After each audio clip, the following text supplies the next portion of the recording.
শুভ সকাল, নমস্কার। গুরুদেব, ঠাকুর, মা, স্বামীজির রাতুল চরণে আমি অবমিলুণ্ঠিত প্রণাম নিবেদন করে আজকে মায়ের গৃহমন্দিরে আপনাদের সবাইকে স্বাগত জানাই। বড়দেরকে জানাই আমার ভক্তিপূর্ণ প্রণাম, প্রাণের ভালোবাসা। ছোটদেরকে জানাই আমার প্রাণের ভালোবাসা, আন্তরিক শুভেচ্ছা। ওম শ্রী গুরুভ্যো নমঃ। হরি ওম।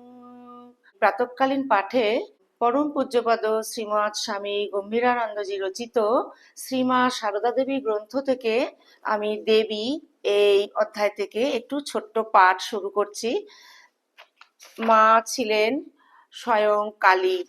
শিবু মামাকে মা স্বয়ং দর্শন দিয়েছিলেন। তা এই ছোট্ট একটু অংশ আপনাদের সাথে আমি শেয়ার করছি। বন্ধুরা, প্লিজ আপনারা শেষ পর্যন্ত মায়ের গৃহ মন্দিরের পাশে থাকবেন। ওম স্থাপকায় চ ধর্মস্য সর্বধর্ম স্বরূপিণে অবতার বরিষ্ঠায় রামকৃষ্ণায় তে নমঃ। নমো যথাগ্নির্দাহিকা শক্তি রামকৃষ্ণে স্থিতা হিয়া সর্ববিদ্যা স্বরূপাং তং শারদাং প্রণমাম্যহম। নমো শ্রী জ্যোতিরাজায় বিবেকানন্দ সুরায় সচ্চিৎ সুখ স্বরূপায় স্বামিনে তাপহারিণে। প্রাতঃকালীন পাঠে সকল সদ্গুরুর শ্রীপাদ পদ্মে আমার অনন্ত অবমূল্যণ্ঠিত প্রণাম, অন্তরের অন্তঃস্থলের ভালোবাসা, শ্রদ্ধাঞ্জলি, ভক্তি পুষ্পাঞ্জলি অর্পণ করিয়া আমি ভিডিওটি আজকে এখান থেকে শুরু করছি।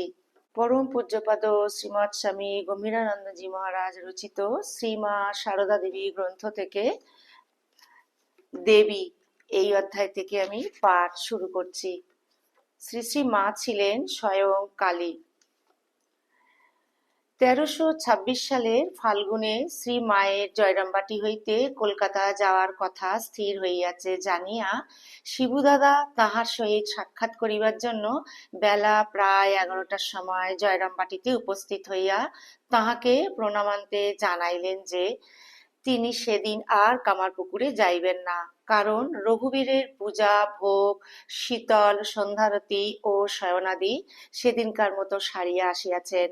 মা ইহাতে অসন্তুষ্ট হইয়া সেদিনই তাহাকে কামারপুকুরে ফিরিয়া গিয়া বৈকালিক ক্রিয়াদি যথাবিধি করিতে বলিলেন এবং কামারপুকুরে লইয়া যাইবার জন্য ব্রহ্মচারী বরদাকে একটি পুটুলিতে কিছু ফল ও শাকসবজি বাঁধিয়া নিতে বলিলেন।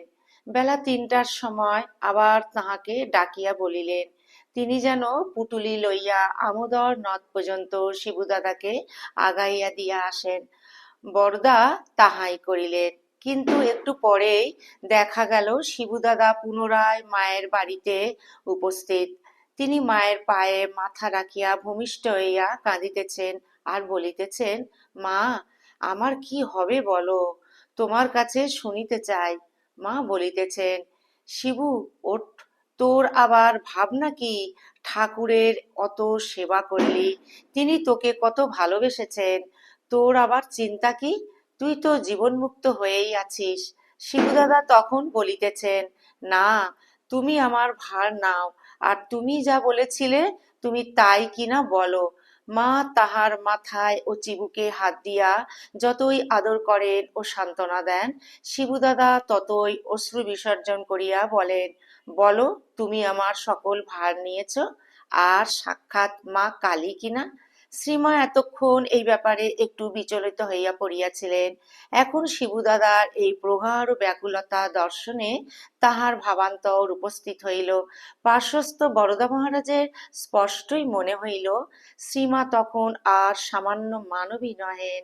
তিনি শিবুদাদার মাথায় হাত দিয়া গম্ভীর ভাবে বলিলেন, হাঁ তাই।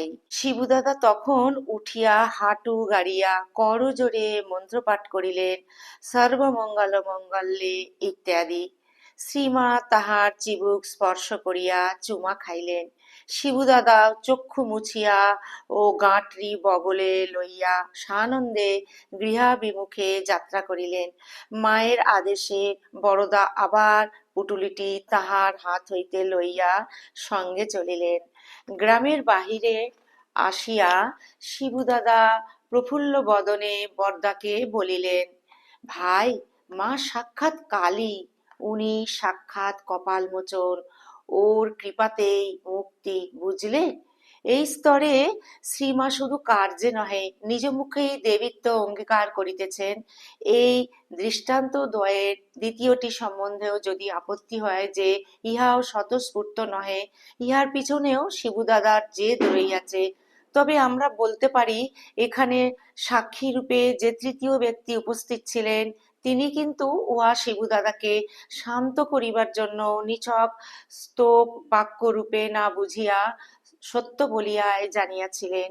অধিকন্তু দ্বিতীয় স্থলে শ্রীমা অসহায় ছিলেন না, তিনি অনায়াসে অস্বীকার করিতে পারিতেন, আর তিনি যে ঐরূপ অস্বীকার করিতেন না তাহাও নহে। জিজ্ঞাসু প্রশ্ন যেখানে শূন্য গর্ভ ঔৎসক্যজনিত অথবা চাটুবাদাতি প্রসূত মনে হইত, সেখানে অজ্ঞের অজ্ঞতা বৃদ্ধি অবাঞ্ছিত জানিয়া তিনি দ্বিধাশূন্যভাবে অস্বীকার করিতেন। ওইসব ক্ষেত্রেও শ্রদ্ধাবান ও বুদ্ধিমান বিরল। কেউ কেউ বুঝিতে পারিতেন যে শ্রী মায়ের দেহাবলম্বনে দৈব শক্তি অবতীর্ণ হইলেও তিনি অপূর্ব বিনয় ও সংযম সহকারে উহা সাধারণ্যে ব্যক্ত না করিয়া সরলা পল্লীবালার ন্যায় আচরণ করিতেছেন। ওম শান্তি শান্তি শান্তি। হরি ওম তৎসৎ। শ্রীরামকৃষ্ণার্পণমস্তু। জয় শ্রী গুরু মহারাজ জি কি জয়। জয় মহামায় কি জয়। জয় স্বামীজি মহারাজ জি কি জয়। শ্রীমা সারদা দেবী গ্রন্থখানি থেকে দেবী আজ এই পর্যন্তই। ঠাকুর মা স্বামীজি গুরুদেবের রাতুল চরণে অনন্ত আবমি লুণ্ঠিত প্রণাম নিবেদন করিয়া আপনাদের সকলের সর্বাঙ্গীন মঙ্গল প্রার্থনা করে ঠাকুর মা স্বামীজির রাতুল চরণে সেটি নিবেদন করিলাম। ঠাকুর মায়ের অসীম কৃপায় আপনারা সবাই খুব ভালো থাকবেন, সুস্থ থাকবেন, আনন্দে থাকবেন। ভিডিওটি আমি এখান থেকেই আজকে পরিসমাপ্তি করছি। অন্য আরেকটি ব্লগে অন্য আরেকটি নতুন ভিডিও নিয়ে খুব শিগগিরই আপনাদের সামনে আসছি।